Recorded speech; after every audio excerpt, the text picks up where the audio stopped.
ओम शांति। आज 10 मार्च 2022 के बाबा के अनमोल मधुर महावाक्य सुनेंगे। और आज की मुरली में बाबा हम बच्चों को श्रीमत का कदर करना सिखाते हैं। बाबा कहे, यथार्थ रीति श्रीमत पर कौन चल सकता है? जो बाबा को अपना सारे दिन का पोता मिल देते हैं, फिर बाबा से राय करते हैं कि बाबा इस हालत में हम क्या करें। तो बाबा जो श्रीमत देते हैं, फिर उसमें अपनी मन मत मिक्स नहीं करनी है।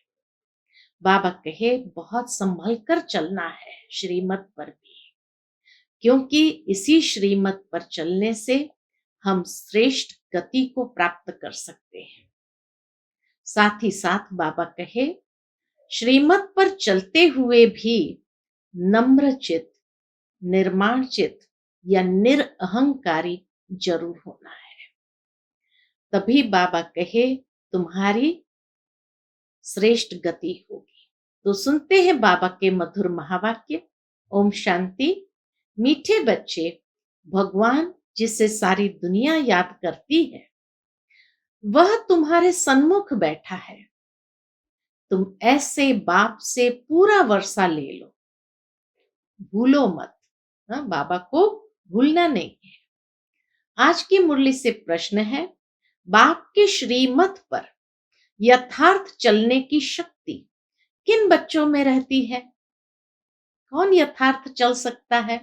उत्तर है, जो अपना सच्चा सच्चा पोतामेल बाप को सुनाकर हर कदम पर बाप से राय लेते हैं। बाप से राय ली तो उस पर चलने की शक्ति भी मिल जाती है। बाप बच्चों को श्रीमत देते हैं। क्या श्रीमत देते हैं? बच्चे, उस कमाई के पीछे यह कमाई मिस नहीं करो, क्योंकि वह पाए पैसे की सारी कमाई खत्म होने वाली है। हर बात में श्रीमत लेते बहुत खबरदार रहो, संभल कर चलना है, अपनी मत नहीं चलानी है। आज की मुरली से पहले गीत बजा है, छोड़ भी दे आकाश सिंहासन, इस धरती पर आ जाओ रे। ओम शांति। अभी बच्चे सन्मुख बैठे हैं। किसके? किसके सन्मुख बैठे हैं? बाबा कहे, बेहद के बाप और दादा के। यह बड़ी वंडरफुल चीज है। बेहद का बाप कौन है? परम पिता परमात्मा। और फिर बेहद का दादा प्रजापिता ब्रह्मा। दोनों सन्मुख बैठे हैं। किसके? बच्चों के। तो यह जैसे ईश्वरीय कुटुंब परिवार बैठा है और बेहद का बाप बैठ बच्चों को पढ़ा रहे हैं अथवा सहज राजयोग सिखला रहे हैं। यह बुद्धि में रहे तो अपार खुशी का पारा भी चढ़े। बाबा कहे, ये बुद्धि में रहे तो अपार खुशी का पारा भी चढ़े। गीत भी ऐसे कहते हैं कि बाबा आओ, इस समय बहुत दुख है। आह्वान करते रहते हैं और यहाँ तुम्हारे सन्मुख बैठा है। दुनिया में मनुष्य गीत गाते हुए भगवान का आवाहन करते रहते हैं और यहाँ बाबा हम बच्चों के सन्मुख बैठे हैं। तुम जानते हो, बेहद का बाप इस दादा द्वारा हमको पढ़ा रहे हैं। बच्चों में भी नंबरवार पुरुषार्थ अनुसार बुद्धि में निश्चय है। निश्चय नंबरवार है, एक जैसा निश्चय हर एक को नहीं। ज्ञान एक जैसा है, लेकिन बाबा कहे, बच्चों में भी नंबरवार पुरुषार्थ अनुसार बुद्धि में निश्चय है। बैरिस्ट्री पढ़ते हैं तो जरूर निश्चय होगा ना। ये हमको बैरिस्ट्री पढ़ाते हैं, जो पढ़ाने वाले हैं उसमें निश्चय होगा कि यह हमको बैरिस्ट्री पढ़ाते हैं। फलाना सर्जन हमको सर्जरी सिखा रहे हैं। बाबा के ये दुनिया में निश्चय होता है कि यह हमको बैरिस्ट्री पढ़ाते हैं, फलाना सर्जन हमको सर्जरी सिखला रहे हैं, ये ऐसी वंडरफुल चीज है कि अभी अभी कहते हैं हमको पक्का निश्चय है। बेहद का बाप निराकार हमको पढ़ाते हैं, राजयोग सिखलाते हैं। अभी अभी कहाँ बाहर दूर गए तो निश्चय टूट पड़ता है। बाबा को ये वंडर लगता है, अभी अभी कहते हैं हाँ हमें पक्का निश्चय है, और अभी अभी बाहर दूर गए तो निश्चय टूट पड़ता है। वंडर है ना। भगवान जिसको सारी दुनिया याद करती, वही बच्चों के सन्मुख बैठे कहते हैं, क्या कहते हैं? बच्चे, अब अच्छी रीति बाप से वर्षा लेने का पुरुषार्थ करो। समझते भी है, फिर सेकंड में भूल जाते हैं। तुम बेहद के बाप के सन्मुख बैठे हो और श्रीमत पर चलना होता है कदम कदम पर। लेकिन चलेंगे वही जिनका सारा समाचार बाप को मालूम होगा। बच्चों की रहनी करनी आदि का पूरा समाचार बाप के पास आना चाहिए, तो बाप को भी मालूम पड़े और उस रीति फिर समय प्रति समय राय देते रहे। कदम कदम पर श्रीमत लेनी पड़े। यह है गॉड फादरली यूनिवर्सिटी। इसमें अच्छी रीति पढ़ना है। ऐसे नहीं आज पढ़ा, फिर कब कोई काम पड़ा तो पढ़ाई मिस कर दी। वह सब काम है पाई पैसे के। कुछ भी हो जाए, बाबा कहे पढ़ाई मिस नहीं करनी चाहिए। इस दुनिया में मनुष्य जो भी कमाई करते हैं वह कोई रहने वाली नहीं है, सब खत्म हो जाने वाली है। बाप कमाते हैं किसके लिए? बच्चों के लिए। समझते हैं पुत्र पौत्रे पर पौत्रे खाते रहेंगे। फिर बच्चा जब बाप बनेंगे तो वह अपने बच्चों के लिए कोशिश करेंगे। अब तो विनाश सामने खड़ा है, तो बाप को जब बच्चों के पोतामिल का मालूम पड़े तब तो मत दे। कदम कदम पर पूछना पड़ता है, ऐसे नहीं। बाबा कहे बच्चों को कदम कदम पर राय लेनी चाहिए, पूछना चाहिए। ऐसे नहीं कोई विकर्म हो जाए। यह है बेहद का घर। बाप ऐसे बैठ समझाते हैं जैसे हूबहू हद के घर में लौकिक बाप समझाते हैं। जैसे एक एक को बाबा पर्सनल समझा रहे हैं। सब बच्चे जानते हैं हम ब्राह्मण हैं। कोई से पूछो भगवान तुम्हारा क्या लगता है, तो कहेंगे वह तो सबका बाप है। फिर पूछो वह कहाँ रहते हैं, तो कह देंगे सर्वव्यापी है। बेहद के बाप को नहीं जानते। तुम बच्चे अभी बाप को यथार्थ रीति जानते हो, तो तुम्हें दैवी मत पर चलना है। बाप आए हैं देवी देवता बनाने के लिए। कदम कदम श्रीमत पर चलना पड़े। पंडे लोग यात्रा पर ले जाते हैं तो खबरदार करते रहते हैं, कहते हैं संभल कर चलो। ऐसे भी बहुत है जो तीर्थों आदि को नहीं मानते हैं, जाते भी नहीं मानते भी नहीं। तीर्थ माना भक्ति, तीर्थ को न माना गोया भक्ति को ही नहीं माना। भक्ति मार्ग आधा कल्प चलता है, भगवान की खोज करते रहते हैं, बहुत भावना रखते हैं, शिव के आगे बहुत जाते हैं, समझते हैं भगवान का दीदार हो जाए। यह है भावना। फिर साक्षात्कार हो जाता है तो बहुत खुश हो जाते हैं, समझते हैं हमको भगवान मिल गया, कृष्ण मिल गया, हनुमान मिल गया, बस अब तो हमारी मुक्ति हो गई। साक्षात्कार होने से ही समझ लेते हमारी मुक्ति हो गई, परंतु मुक्ति तो कोई की होती नहीं। अब बाप अच्छी रीति बैठ समझाते हैं, मीठे बच्चे अब एक तो सबको बाप का परिचय दो। इस समय सब निधन के हैं, तुम भी निधन के थे, अब बाप द्वारा तुम सब कुछ समझते जाते हो। कहते हैं ना, हम नीच पापी है, भला ऐसा नीच किसने बनाया? आके पूछो उनको, कैसा नीच किसने बनाया? किसको भी मालूम नहीं है। कोई भी अपने को मूर्ख नहीं समझते हैं। यह ड्रामा अनादि बना हुआ है, सबको नीचे जाना ही है, भ्रष्टाचारी बनना ही है। तो यह ख्याल करना चाहिए कि हम भगवान की फैमिली है, भगवान हमारा बाप है, तो जरूर हम विश्व के मालिक होने चाहिए। फिर हमारी ऐसी दुर्गति क्यों हुई है? यह किसकी भी बुद्धि नहीं चलती है कि दुर्गति कैसे हुई, किसने की। एक तरफ कहते हैं परमात्मा सर्वव्यापी है, दूसरे तरफ कहते हैं शांति कैसे स्थापन हो। मूंझ पड़े हैं, कंफ्यूज्ड है एकदम, कॉन्फ्रेंस करते रहते हैं, समझाने से भी समझते नहीं है। उनको समझना है अंत में।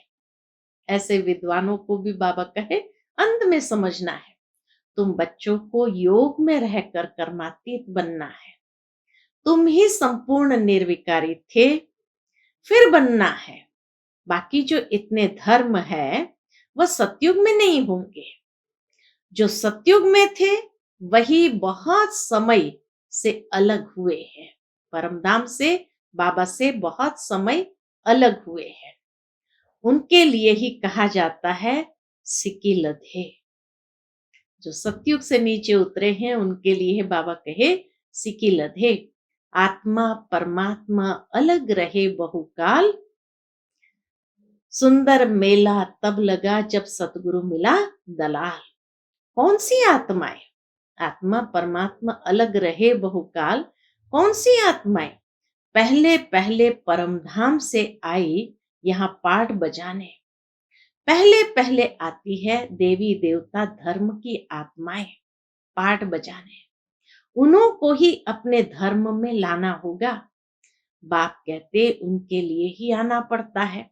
बाबा भी विशेष उनके लिए आते हैं जो सबसे पहले पहले अलग हुए हैं। वो 9 लाख आत्माओं के लिए, साथ में सबके लिए भी जरूर आना पड़े, क्योंकि सबको मुक्ति देनी है। अब देवता धर्म है नहीं, उनका ही सैपलिंग लगना है। कोई किस धर्म में, कोई किस धर्म में चले गए हैं, वही निकल पड़ते हैं। यह धर्म की स्थापना कितनी वंडरफुल है। तब तो कहते हैं हे प्रभु तेरी श्रीमत गति सदगति की बड़ी वंडरफुल है, जो कोई समझ न सके। देवी देवता धर्म की स्थापना कैसे होती है? इतना समय जो पतित देह अभिमानी बन पड़े हैं, उनके लिए फिर देही अभिमानी बनना, इसमें मेहनत लगती है। घड़ी घड़ी भूल जाते हैं। बाबा कहते हैं उठते बैठते मुझे याद करो, विकर्मों का बोझा तुम्हारे ऊपर बहुत है।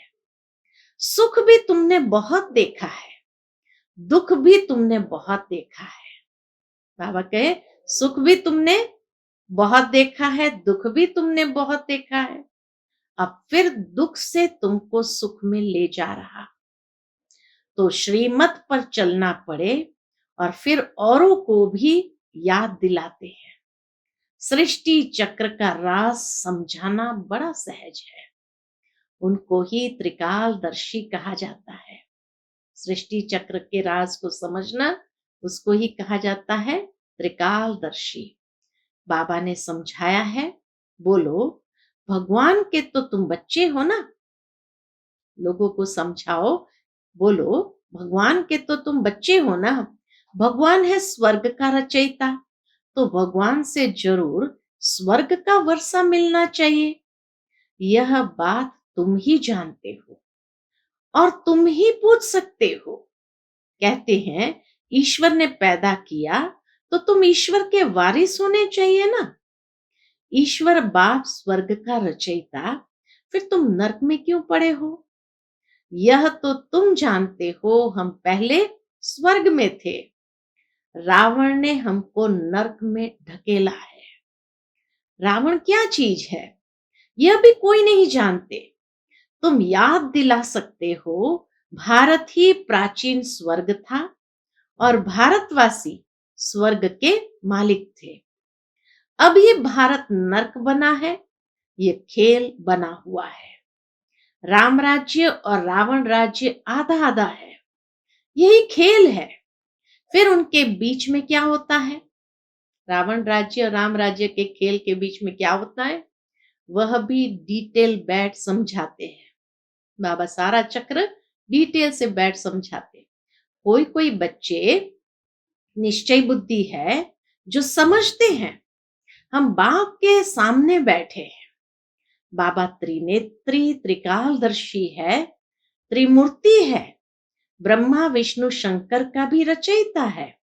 त्रिमूर्ति शिव के बदले त्रिमूर्ति ब्रह्मा का नाम रख दिया है। अब त्रिमूर्ति का रचयिता ब्रह्मा कैसे हो सकता है?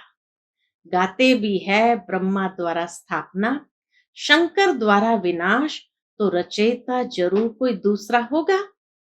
इतनी छोटी बात को भी कोई समझते नहीं है। शिव बाबा ब्रह्मा द्वारा स्वर्ग का वर्षा देंगे और क्या देंगे? विष्णुपुरी कौन स्थापन करते हैं? बाप विष्णुपुरी अर्थात लक्ष्मी नारायण का राज्य स्थापन कर रहे हैं। यह भी किसको मालूम नहीं है। विष्णु का अलग चित्र बनाए उनको नर नारायण कहते हैं और लक्ष्मी नारायण का फिर अलग अलग बना दिया है। चित्र कैसे वंडरफुल बना हुआ है। तुम बच्चों को प्रदर्शनी में समझाना होता है।